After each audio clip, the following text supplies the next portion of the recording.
Saturday, December 5th on Fox Sports PBC pay-per-view. It is going down. It's a battle for the ages. The WBC IBF welterweight champion, Errol the Truth Spence Jr. is taking on the two-division champion, Danny Swift Garcia, in the main event. Woo, it's about to be a serious one. There's two titles on the line, and we're going to find out who's the best pound-for-pound boxer in the world. Danny, what's going on, my G? I'm doing good, man. How you doing? Yo, it is good to see you. The training videos I've been seeing online have been looking phenomenal. I think we're in for a hell of a fight this coming week. Any predictions early on? What are you thinking? You know, I'm gonna go in there and get this victory. I believe in my hard work, the dedication we put in, you know, my self-belief, and now it's just time to go in there and make it happen. Indeed. Now, boxing is a sport that I have followed since I was a child. My cousin is the legendary Joe Frazier, another Philly guy. Yeah, man. So the boxing was always on at the crib, a day, all day, tapes of fights, always watched it. At what point did you realize you was nice with your hands?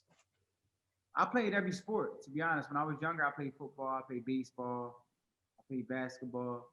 And the first time I played a punching bag, I was like, yo, this is I like this, you know what I'm saying? I felt natural. But boxing was always in the family, you know, especially being from Philly, coming from a Puerto Rican family, you know, they love boxing, they love watching Trinidad. So I grew up watching boxing, Mike Tyson. I always been a fan of it. And then when I tried it, it was like bread and butter. Definitely. And speaking of bread and butter, Danny, I mean, boxing has been financially kind to you over the years, especially coming from Philly. You know, money is definitely the motive, man, to get what you need. What is the first check you saw that made you go, oh, snap? Shit, when I got my first 20,000, yeah, my first 20 G's, I was like, damn, I'm hood rich. I in my life. That joint had 20000. I was like, oh shit. And then my next one was like 75K. I was like, shit, you know, it was and then it just never stopped from there. And it just kept going up. You know, it's been a blessing. It's been a journey, but it's been a blessing at the same time. Word. And the cool dynamic too that I love always watching, especially in interviews, is between you and your father, Angel. Growing up, what was it like in the Garcia house with a dad who's so outspoken, so radical, and confident, so strong amongst y'all? You know what's crazy? Growing up, Angel wasn't like that. He was he'll let you do whatever you want. He'll let me hang out with my friends.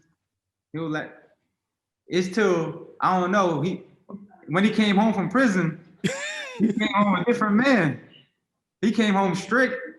It was like boot camp. It was here, water and salad, from 8 years old to 21.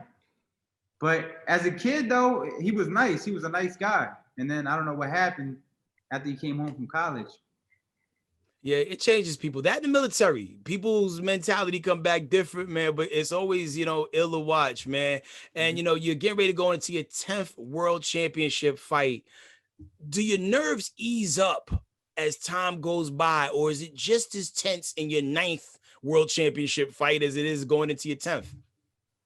I feel like it's just as tense, you know. It feels like, it's a lot at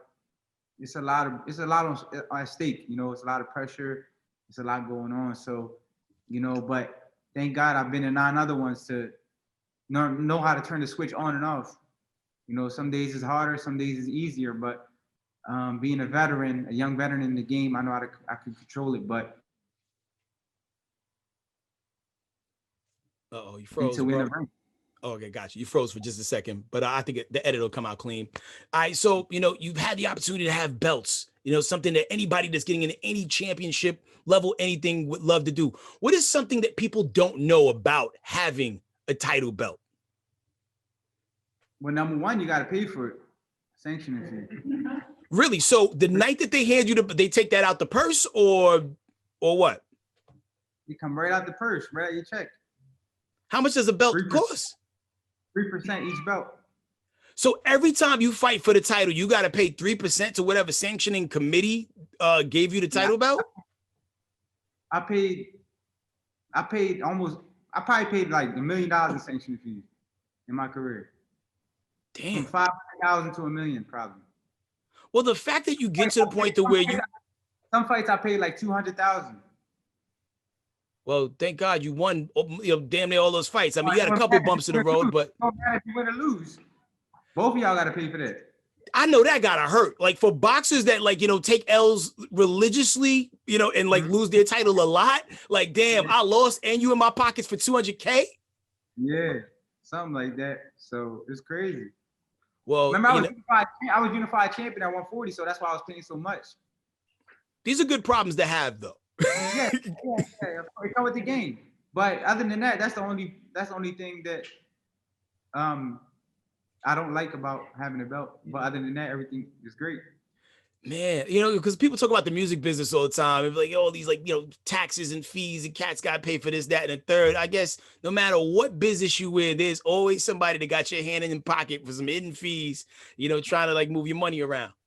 Yeah, for sure. I mean, you get that $1 million check, you go home with 400,000. You like, yo, where the other 600 at? It's like, I should afford half the night. Danny Garcia, your left hook counter is something serious.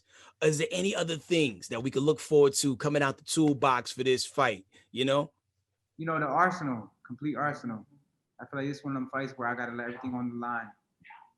Get everything I have, every blood, sweat, tear, everything, every piece of energy I have. It's that fight I have to just let it all out. No doubt, man. We definitely pulling up for that. A lot of times, the worlds of hip hop and rap merge together. Are you doing anything special for your walkout? I know the fight is in Arlington, Texas, and cats is moving kind of light. Are you bringing anybody from Philly with you into the ring, for your walk-in? I haven't thought about it yet, but I heard there's some restrictions on it, but I have to do some more research. But if not, we'll see. Maybe like Will Smith, I don't know. Yo, if you had that type of connection and plug, that would be a dope Hollywood card to pull out. I'm not mad at it. He gonna reach out. See, that's why we got to share this, retweet it, make sure it gets into the right hands. Philly will be making stuff happen, especially the people from Philly. Out of the blue one time. Really? Yeah, he called me and he was like, I was like, hello. It was private. I answered it. I don't know why I answered it. I thought it was a jail call or something. I thought he was going to jail or something. How many seconds into the call did you realize it was really him? Because you probably, most people would think, oh, hell no. I was like, hello? He was like, what's up, Danny? I was like, who is this? He was like, it's Will Smith. I'm like, Will Smith? He's like, yeah, the Fresh Prince. I was like, stop playing with me. And then I was like, say something else. And then I was like, oh, this is him and shit. He was like, let me call you and congratulate you on your success and all that. And then somebody else texted me after that. They was like, yo, Will Smith is going to call you. But he already had called me. So it was all late. Yeah, it was really him. Yeah, that's what's up. Got a couple more for you because I know you got to slide. Like I did say, the worlds of rap and boxing sometimes merge. Who's a rapper who should box? And who's a boxer that you wouldn't mind hearing rapping?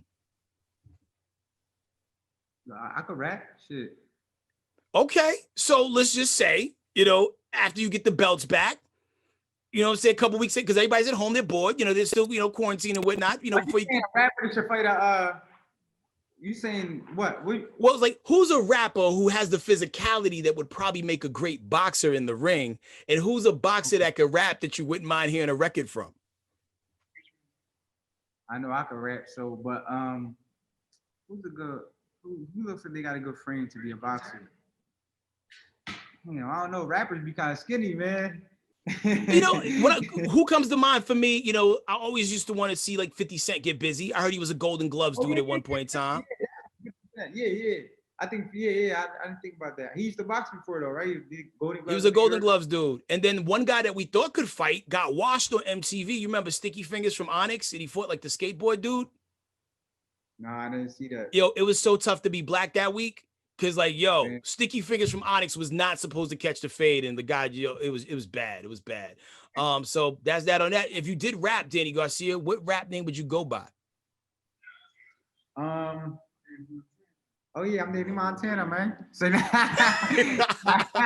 you look like you would run with French and the boys. I'm a Young Swift. You feel me? I got Young Swift. Well, here's the thing. You can catch Young Swift this coming Saturday, December 5th on Fox Sports PBC pay-per-view. It's going to be a major fight. He's taking on Errol the Truth Spence, trying to get the belts back to Philly. If you look at his track record, Danny Garcia ain't nothing to play with, man. It's going to get ugly in there, man. We rooting for you, baby. Thank you, bro. I appreciate it. Yo, much love to you, the family, and the whole city of Philadelphia, all right? You too, bro. I appreciate you. Good luck, man. We are the Morning Hustle.